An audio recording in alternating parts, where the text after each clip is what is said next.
Hi, welcome to my channel, Math Made Easy with Laurel. I'm Laurel, and in this video we're going to talk about how we use the BA2 Plus calculator to calculate various annuities.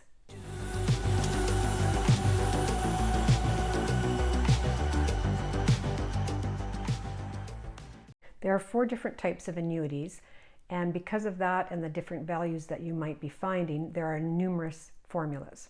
However, when you're using the BA2 Plus calculator, you don't have to worry so much about what type of annuity it is, but you do have to pay attention to certain things.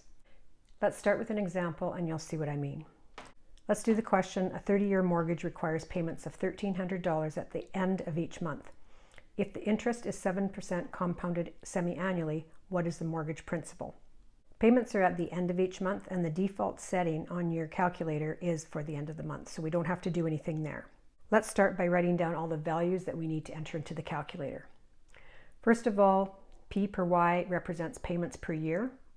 So if we're making monthly payments, that means there are 12 payments per year.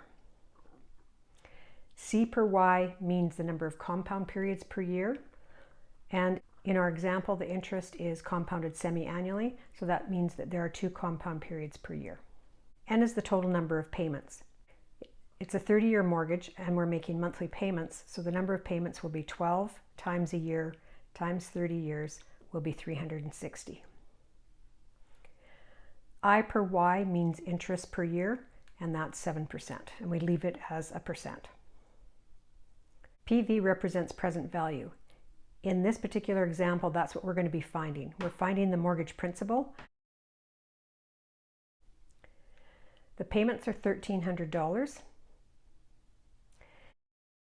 And in order to enter that into our calculator, we need to make that negative. We're making those payments, so it's negative. Future value, once the mortgage is paid off, the future value will be 0. So let's go through the steps involved in solving this. First thing I suggest is clearing any previous work for time value of money questions that you may have done. So these white keys are our time value of money keys, and to clear, if you look above the future value key, it says CLR for clear TVM, time value of money. So clear that by going second function FV. That will clear any values for these white keys that you may have put in before and make them all 0. Then what you need to do is put in your number of payment periods per year and your number of compound periods per year. In order to do that, if you look above the I per Y, you'll see P per Y. So go second function P per Y. We want to change that to 12. So we have to enter it. And then to get to compound periods per year, or C per Y, you can scroll. Right now C per Y is 12. That's because we put 12 in for payments per Y. So the calculator automatically adjusts C per Y to that same value. However, we don't want that. We want 2. So we're going to put 2 and enter. Now that those 2 values are in, we can exit or quit. So go second function, quit. Now in order to put these values in, you put the number and then press the function. So we'll start with N, 360, and then press N. I per Y is 7, so press 7, I per Y. We're going to come back to calculating present value once we get the other values in. Payment is negative 1,300, so go 1,300. Then make it negative with your change sign key and press payment. Future value is 0, so you can either enter a 0 for future value or ignore it because we've already cleared any previous work, so it'll automatically be 0. Now let's calculate present value.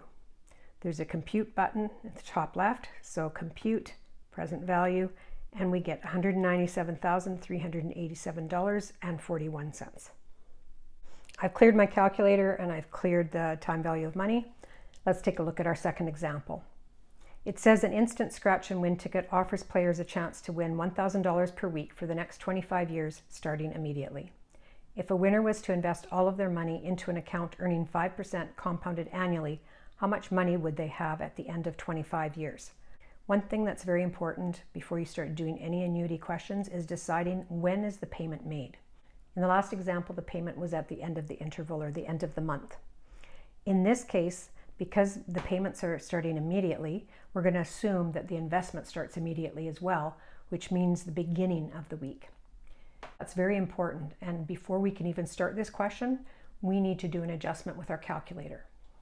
When you have an annuity and the payments are at the beginning of the interval, that's called an annuity due. However, your calculator's default mode is at the end of the interval. Therefore, we need to change to the beginning before we can do this question.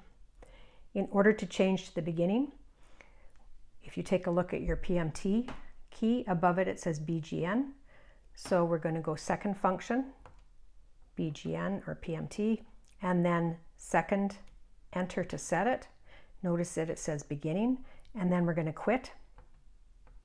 And although the display is cleared, it still says BGN at the top. So that's telling us that now if we do annuity questions, they're ones where the payment is at the beginning of the interval, not the end. In order to change back to the default setting or the end of the interval, simply repeat what we did. Second PMT, second enter. Now it says end, second quit. The display doesn't say end, but we know that it is end. All right, let's get back to the beginning. Second payment, second enter, and quit. And now let's return to our question. Let's start by determining all of these values and writing them down. If we're making weekly payments, there are 52 weeks in a year, so the payments per year will be 52. If the money is compounded annually, the number of compound periods a year would just be 1. N is the total number of payments, so there will be 52 payments a year, times 25 years will equal 1,300 payments. Interest per year is 5%. Present value, we're going to assume the account was empty. There's no mention of money being in that account before these winnings went in, so we're going to assume 0. Payment going into the account, negative 1,000, and what we're finding is future value. So we start with entering payments per year, which is second function I per Y, and we want to set that to 52. Enter. Scroll.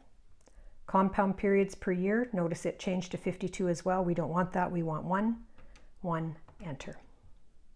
Now we can quit. Now we enter these values. 1,300. N. 5 I per Y. Present value is 0. I don't need to enter that. It will be 0 because I did the clearing. Payment is negative 1,000. And we want to compute future value. We get $2,544,543.22. Before going on to a new question, clear their display and clear TVM. You will be able to find any one of those values as long as you know the other values. Just be aware of whether the payment's at the beginning or the end, and make sure your calculator is in that correct mode.